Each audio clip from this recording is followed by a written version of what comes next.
be playing the first movement of Oscar Navarro's second clarinet.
Tell me how long you've been working on this.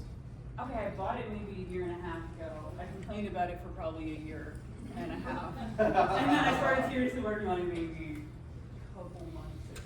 What do you find the most difficult thing about it for you? Technique has always been a difficult thing, but I think endurance is what knocks me out, especially all the way over here, but probably earlier on it does as well. I take more breaths than what I actually want. We all do. Yeah. Can you do a couple things for me? Yeah. I really, I mean, I love the beginning of this piece. It's great to play notes on the clarinet that we love, you know, and it's very well written for us. One of the things that I noticed, do you know what a decibel meter is?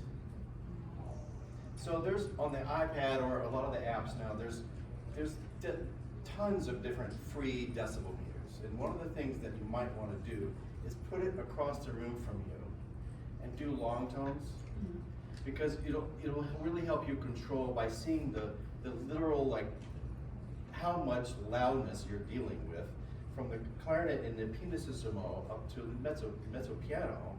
I find that you tend to let go of the air too much. So in the very opening, just do a long tone low A, which is On the the first beautiful note. or Yeah, just- okay. yeah. Soft, loud, soft. Up to pianissimo only? Let's go mezzo piano. You want the song on the read? No. Okay.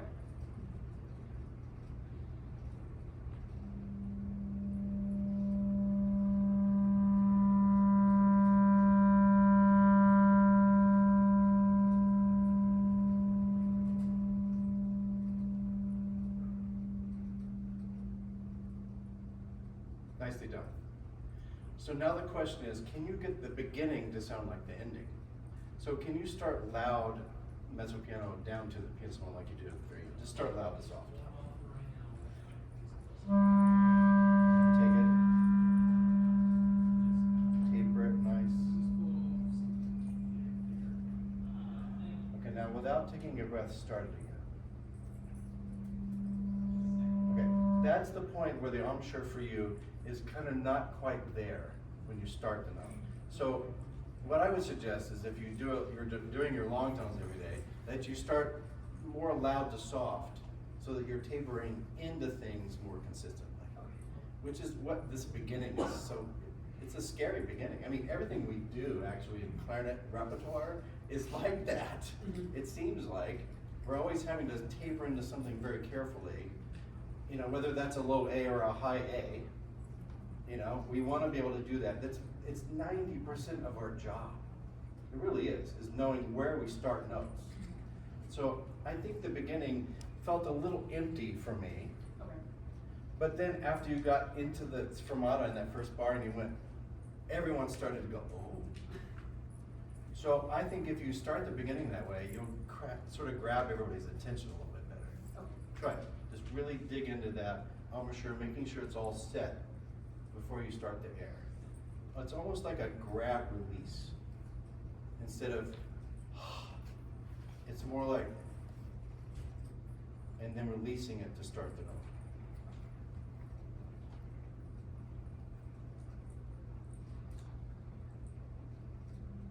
There we go.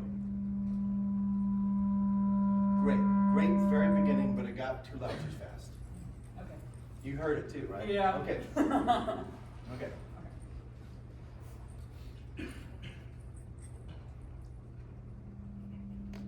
Hold it. Here we go. That's better.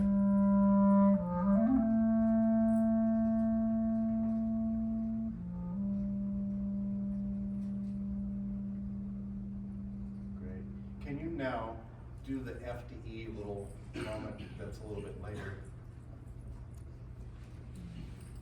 And we're going to involve the technique in addition to this. So keep thinking about that, even though this is doing something different. Don't let them mold together so much. Does that make sense? Yes. Okay. You want me to do it on the page or what? Yeah, on the page. Okay.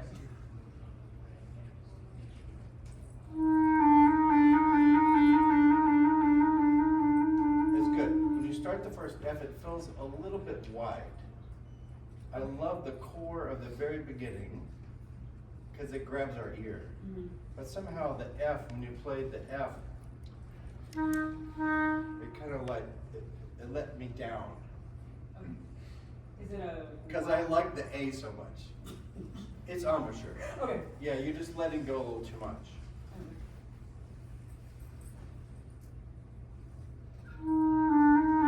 That's better. Now, can the finger be less percussive? Yeah. You know, and that's something we all talk about and struggle with because it's like we're trying to make the great sound and everything, and then, you know, all this noise gets in the way. There was obviously, you know, how many of you have ever heard of Daniel Bonnat?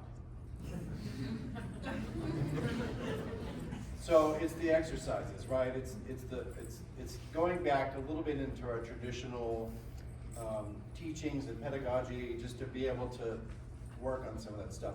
And you know, I'm all for new music. Believe me, I'm doing this concerto in the fall that's like driving me crazy. It's by Michel van der Aa. It's called Hysteresis, which is with electronic music with orchestra. It's a super cool piece. It's by Kiri Kriku. You guys know that name? Famous contemporary music, Danish, amazing. But this is the kind of work I'm doing on that stuff too, because I still want to play the clarinet beautifully in contemporary music and traditional and all that kind of stuff. I mean, it's kind of like the challenge, right? It's the things we don't fall asleep thinking about, honestly. But I wake up thinking about it. Okay, yeah. So when you're playing this kind of stuff, you've got to continue grabbing us in the same sound, no matter what you're doing. So anyway, try it one more time. Grab the F and make sure it's not too wide.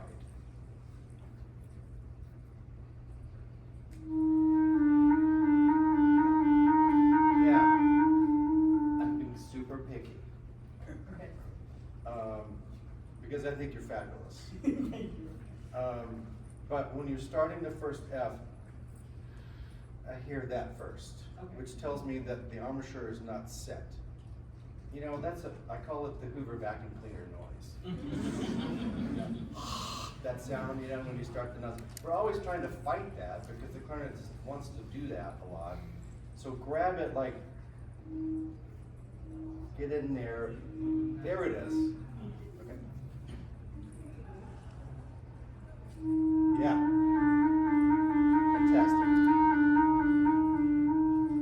Okay, now relax your shoulders while you're doing it. Thinking about the fingers too much. That's all the stuff, right? Yeah. So, I find legato fingering is one of the challenges of the clarinet. Like, when you're practicing it, practice it first, scalar downwards, because it's much easier to go downwards. You know, if you're playing like, and you're like, with the fingers, then it drives everybody kind of crazy. Mm-hmm. So we're trying to be a little bit more like a pianist, where it's grabbing each note like that, right?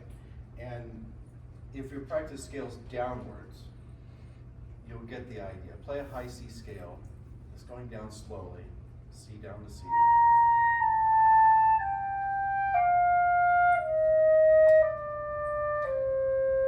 Nice.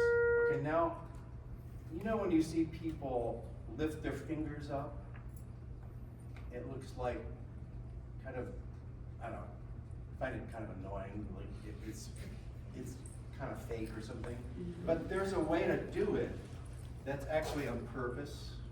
So when you lift the finger for each next, so I'm just trying to find the right beat for this. Obviously I didn't know I was doing this about 30 minutes ago. So,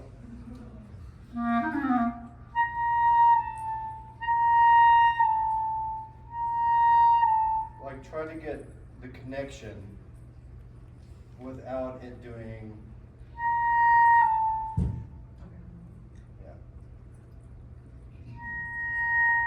Lift, lift, lift, lift. Okay, now, see how it starts to go wow, wow, wow a little bit? That's the air changing. So now we're trying to keep the air really steady while you do that. Okay. About 5 minutes. Thank you. Connect the air, connect. Beautiful. The hardest one is D, because D wants to go pop. It's our weakest finger, right? I use it for snapping.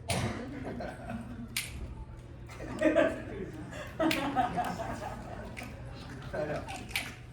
It's loud. Wow. So when you get E to D, just do E to D real slow. And lift it, lift.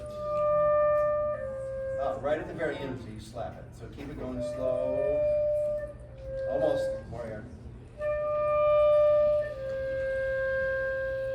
C. Yeah.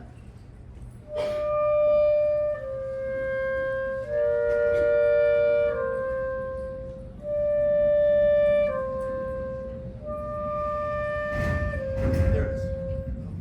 See, they liked it too. Okay, so go back to, let's do this little phrase here. Now for me, I felt one of the things that I heard immediately when you got there was intonation issues. So your throat tone A is like 25 cents sharp, yeah. So pull out maybe a little bit more in the barrel. It's gonna make the most effect on that area.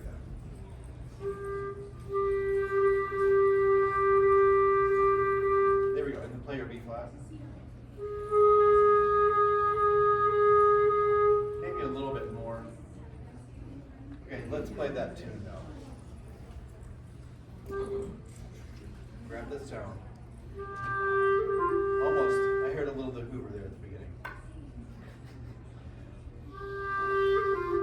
What if you, because you're doing an air release, can you articulate it? Start it with the air, or the tongue, sorry. Without any bump to it. Yes.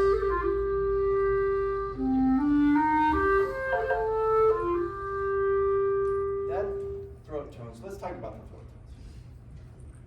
Okay, there are a plethora of fingerings for these things, and it drives everybody crazy.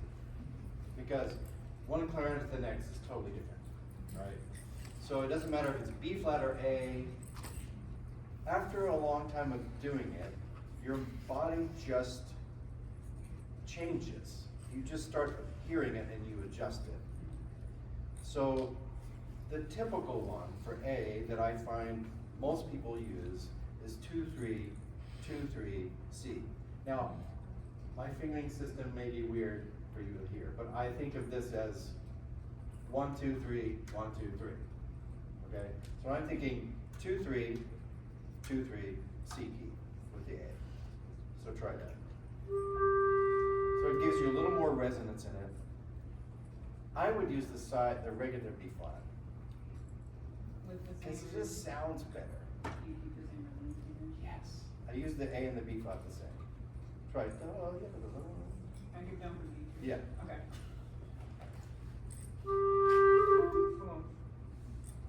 Do it a little slower. Do it a little slower. No, the side key for the B. Sorry. Okay. Yeah. So what if you did regular? So you keep it down, use a C and a B key on the left hand. So C and then B. Yeah, it doesn't have to be fast enough that you really have to do it that quick. So you can use a regular B. Yeah.